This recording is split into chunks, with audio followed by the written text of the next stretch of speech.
Hello guys, sa mga magre-rent po, ito po yung quick guide kung paano gamitin. May kasama siyang box. Ito siya, may case na yan na silicone case. Then ito yung strap. Then kapag bubuksan mo siya, ito. One click lang. Then ayun na siya lalabas.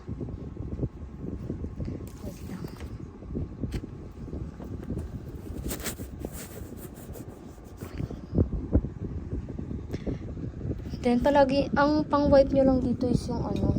Pwedeng ito na lang kasi fiber cloth naman to. Kasama rin to. Kapag hindi nyo siya gagamitin, palagi nyo lang siyang lagay dito.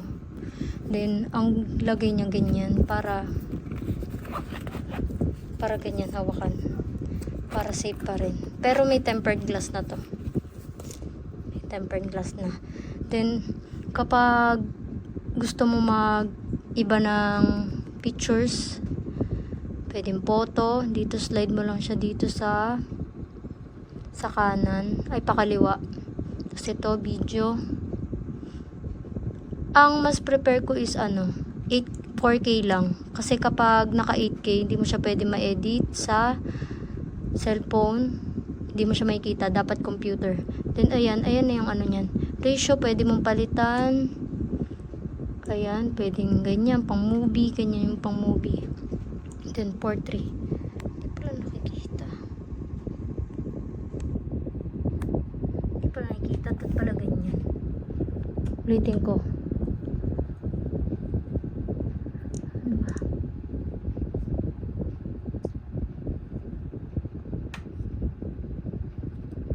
Tingnan siya dito eh. Ay, na-play tuloy.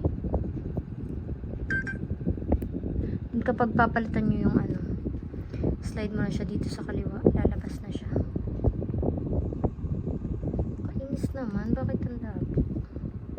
Ayan, slide pa kaliwa, then pipili ka kung anong gusto mo. Kapag night naman, ang mas prepare is itong pure video, malinaw siya sa gabi.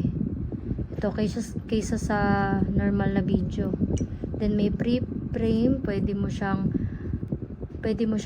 kapag i-edit mo siya, pwedeng naka-portrait, pwedeng naka-landscape. Ayan, yun yung pre-frame.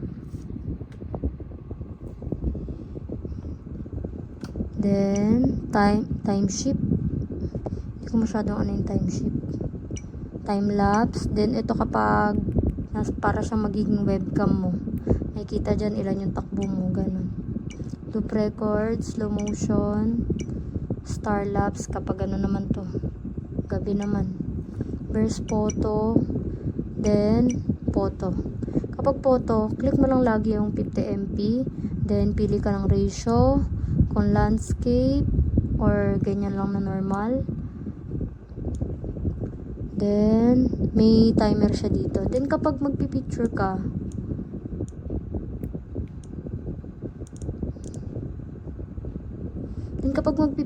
kasi dito matigas, wala naman ako ng grip, pwede naman siya dito, click mo lang siya dito. Ayan.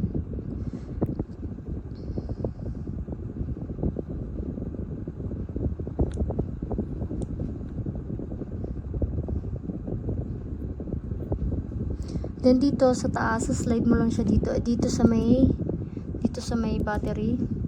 Click mo lang siya pag ganon. Then may iba mo, kung gusto mo ibahin yung filter, may vivid, standard. Ayan, pipili ka lang dyan kung anong gusto mong effect, filter, ganyan.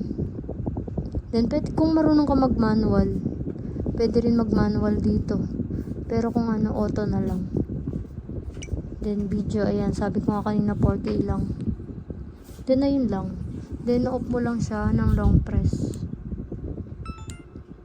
Ayan, then kapag pala aangat mo to ganyan. Ayan. Then makikita mo dito yung record, kung ilang minutes ka na nagre-record. Ayan, kahit di ka nakatingin dito. Ito pakiingatan lang to. Pindutin siya dito. Ganyan. Then check mo kung naiipit yung silicone. Then ayan. Tapos ang SD card niya is dito. Mas prepare ko na hindi mo na open yung SD card. Dito lang siya, i-edit mo lang naman siya sa Insta360. Then dito yung charging port niya. Ayan, dito yung charging port. Ayan, kasama din charger. Then ito naman is battery. Hindi naman din papalitan yung battery. Then ayan, meron din tayo dito ito yung ano niya, pwede mo siyang gamitin ng pang vlog. Dito gaganyan mo lang siya, ito click mo siya pa ganun. Wait lang. Ayan, dapat i-check mo kung talaga na ano to dito. Dapat na check mo kung nalagay mo na maayos. Then ayan, kung lilipat mo naman siya dito, kung lilipat mo siya dito sa mas mahaba, ito kasi mas mahaba to, ang gamit naman dito is pa ganyan. Medyo matigas lang, matigas ah.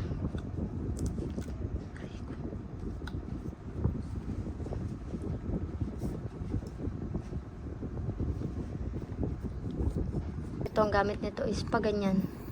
Then kapag lalak mo siya, igaganyan mo pa, titwist mo siya, titwist para mag-lock. Then mahaba to. Yan. Ganyan-ganyan mo siya para humaba.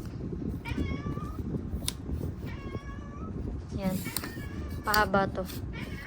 Yung ginagamit ko sa Insta360 ko na invisible stick.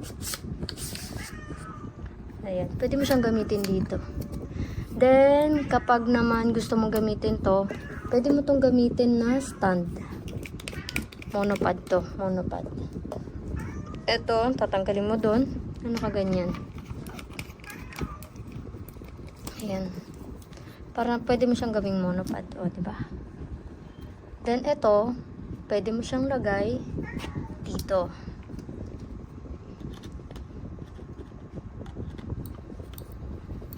Yan. Yan. Tapos pwede mo tong lakihan. O, magiging monopod na siya. Pwede tong lakihan ng monopod. O kung magpipicture kayo. Ayan. Yun lang ang guide niya. Ay, then kapag may quick, ano pala to? Quick capture. Then kapag ganyang nakapatay, gusto mo mag-video agad nang hindi mo binubuksan dito, click mo lang dito sa taas. Kung ano yung last na ginamit mo nung nakapatay siya, ayun din yan. Kunyari, yung kanina, naka-video siya ngayon. Kung picture naman yung last na ginamit mo, picture ang magiging quick capture niya. Okay. Turok pala kung paano siya i-connect sa Insta360 app. Ito.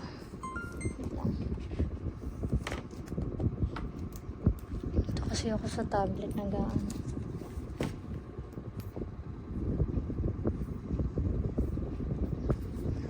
Ayan, dapat naka-open yung, hindi, naka-open yung Bluetooth at Wi-Fi. Then, ito yung 360 app.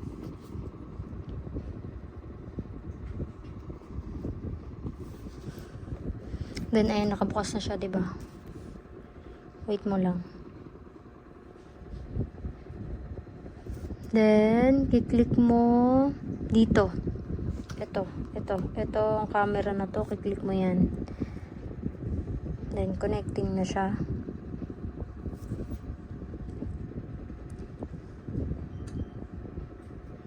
Then, ayan na. Connecting na.